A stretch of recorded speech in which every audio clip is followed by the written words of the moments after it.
आज डिस्कस करेंगे बॉयलर और उसकी इंपॉर्टेंट टर्म्स के बारे में। बॉयलर क्या होता है और उससे जो रिलेटेड इंपॉर्टेंट टर्म्स हैं वो कौन कौन सी होती हैं, उसके बारे में आज डिस्कस करेंगे।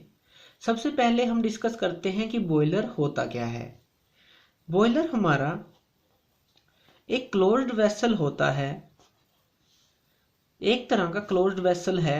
ये क्लोज्ड वेसल है जो स्टील का बना होता है, ये स्टील की प्लेट्स से बना होता है। और इसका काम क्या होता है? इसका काम होता है कि जो हमारा फ्यूल है, फ्यूल हमारा सॉलिड भी हो सकता है, लिक्विड भी हो सकता है और गैस भी हो सकती है। उससे जो उस फ्यूल को बर्न करने के बाद जो हीट निकलेगी उसको लेना, और इसके अंदर वाटर होता है, इस वाटर को कन्वर्ट करना स्टीम के अंदर।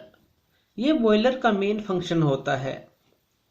जब यहाँ से जो फ्यूल है वो बर्न होगा, उसके अंदर से हॉट गैसेस जो निकलेंगी, ये हीट इसको मिलेगी और ये बॉयलर इस एनर्जी का यूज करके इस वाटर को स्टीम के अंदर कन्वर्ट कर देगा। तो बॉयलर का मेन फंक्शन क्या है? स्टीम जनरेट करना। तो स्टीम जनरेट हो जाएगी इस पोर्शन में ऊपर। तो ये होता है बॉयलर। तो इससे जुड़ी इंपॉर्टेंट टर्म्स कौन कौन सी हैं? तो सबसे पहले है बॉयलर शेल। सबसे पहले है बॉयलर शेल।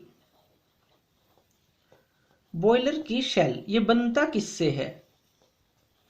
ये हमारी स्टील प्लेट्स की बनी होती है, स्टील प्लेट्स की। अब हमारे पास एक स्टील प्लेट होती है लगभग इस तरह की।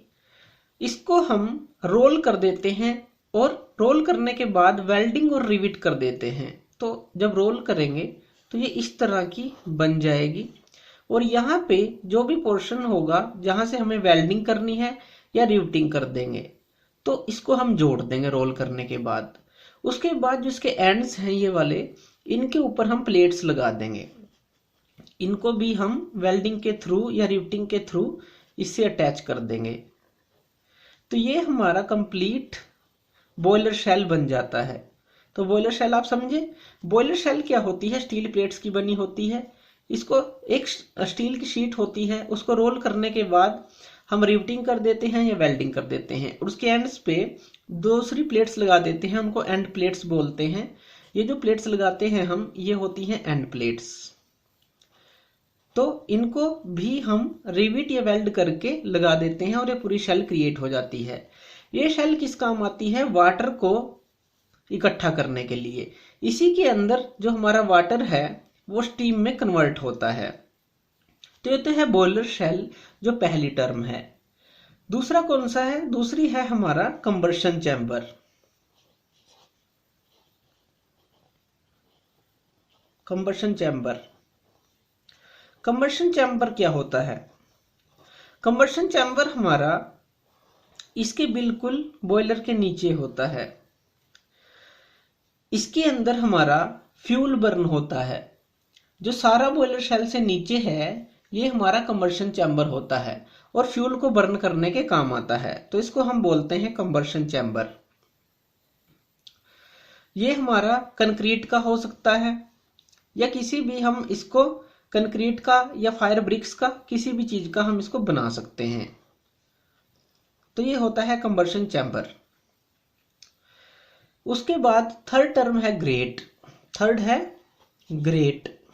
ग्रेट क्या होता है?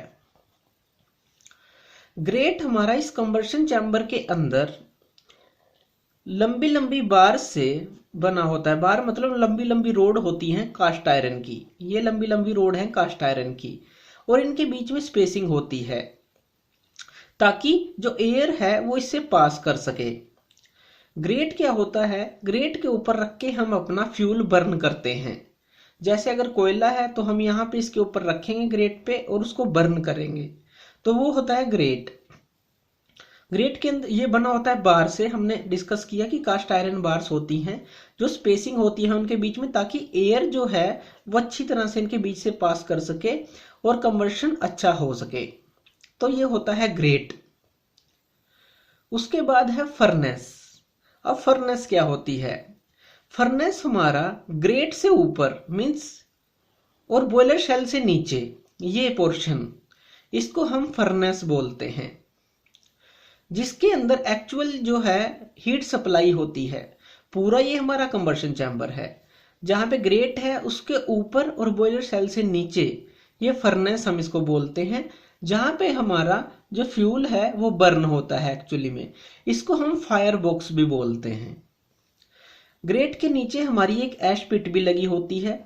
ये हमारी जो यहाँ फ्यूल बर्न होता है उसको इकट्ठा करने के लिए होती है, तो ये इसको हम ऐश पिट बोलते हैं, जो ग्रेट के बिल्कुल नीचे होती है। इसको हम बाहर निकाल लेते हैं जब ये जो अपना फ्यूल है ऐश बन के इसमें इकट्ठा हो जाता है, और हम इसको बाहर निकाल लेते हैं।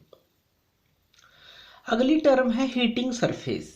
हीटिंग सरफेस क्या है? अगर जब ये फ्यूल बर्न होगा तो फ्यूल बर्न होने के बाद हीट पैदा करेगा, तो इससे हीटेड गैसेस निकलेंगी। अगर ये हीटेड गैसेस डायरेक्टली हमारी इस शेल को टकराती हैं तो हीटिंग सरफेस है ये बॉयलर शेल, इसको हम हीटिंग सरफेस बोलेंगे।